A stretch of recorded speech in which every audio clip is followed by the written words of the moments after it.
ये एआईएमआईएम ने एक संकल्प लिया है कि अब हमारा चुनाव प्रचार जो होगा, हम जितने भी लोग होंगे, हाथ में हथकड़ी, जो गुलामी की जंजीरें हम लोग जिससे बंधे हुए हैं, खास करके हमारे मुस्लिम भाई, हम लोग भी भाजपा के गुलाम ही हैं। अगर जिस समाज से हम लोग आते हैं, हम लोग भी दरी ही बिछा रहे हैं भाजपा का। तो कहीं ना कहीं जितने भी वंचित लोग हैं, हमारे राजपूत समाज का ये, दलित समाज का ये और मुसलमान समाज, ये जो गुलामी की जंजीरों में हम बंधे हुए हैं, इस गुलामी की जंजीरों को तोड़ना है। और जिस तरीके से हमारे मुस्लिम भाइयों पे एक अत्याचार हुआ है, अन्याय हुआ है कि 2% वाली आबादी को डिप्टी सीएम अनाउंस किया गया, लेकिन 18% वाले को डिप्टी सीएम क्या, कोई पद नहीं, कोई मान सम्मान ना आज तक दिया गया है, ना आगे देने की कम से कम बात तक भी नहीं करते। तो ये एक विरोध प्रदर्शन हम लोग काला झंडा लेकर के, काला पट्टी बांध करके हम लोगों ने जो 2% और 18%, आप कहते हैं कि जिसकी जितनी आबादी उसकी उतनी हिस्सेदारी आप देंगे, लेकिन आप केवल कहते हैं, वो जुमला है, करते कुछ नहीं है। तो कहीं ना कहीं ये हम लोगों ने संकल्प लिया है कि आज से हमारा चुनावी अभियान जो शुरू होगा, उसमें हमारे हाथों में हथकड़ी होगा और दरी लेकर के हम जहां तहां बिछाएंगे, कुर्सी पे नहीं बैठेंगे। और जिस दिन हमारे 28 तारीख को हमारे बैरिस्टर सदीन ओवैसी साहब आज ही आएंगे ढाका खेल मैदान में 11 बजे,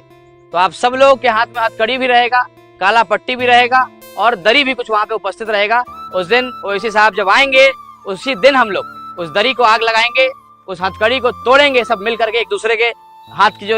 गुलामी की जो हथकड़ी है, जो जंजीरें हैं, उसको एक दूसरे की सहायता से काटेंगे, तोड़ेंगे। और उस दिन हम लोग ये काला गमछा को भी हटाएंगे और ये संकल्प लेंगे कि आने वाला जो चुनाव होगा, जहां जहां भी एआईएमआईएम लड़ रही है, वहां हम लोग गुलामी की जंजीरों को तोड़ करके एक नई पार्टी को एक मजबूत करेंगे, एक विभाग नेता को मजबूत करेंगे, ताकि इस गुलामी से और जो हिस्सेदारी जो मिलनी चाहिए 18% वाले को, वो मिल सके। तो आइए इसमें हिस्सा लीजिए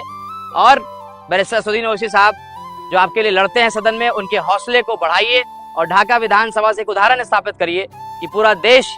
खास करके बिहार प्रदेश में जो गुलामी की जंजीर है, उसको तोड़ करके हम लोगों ने इससे आजादी पा लिया है। तो आइए मिलकर के हम लोग 28 तारीख को 11 बजे हमारे ओवैसी साहब जब इस ढाका की धरती पे आएंगे, उस दिन हम लोग इस गुलामी की जंजीर से हम लोग आजाद होंगे, काला पट्टा हटा करके फिर हम लोग आगे की अपना दूसरे तरीके से हम लोग अपने प्रचार को शुरू करेंगे। तब तक एक सांकेतिक रूप से एक मैसेज देना चाहते हैं, कुछ हमारे भटके हुए भाई हैं आरजेडी वाले, वो भूल जा रहे हैं बार बार 2% और 18% वाले के साथ जो अन्याय हो रहा है, उनको याद दिलाने के लिए एक चुनावी अभियान हम लोगों ने इसको शुरू किया है।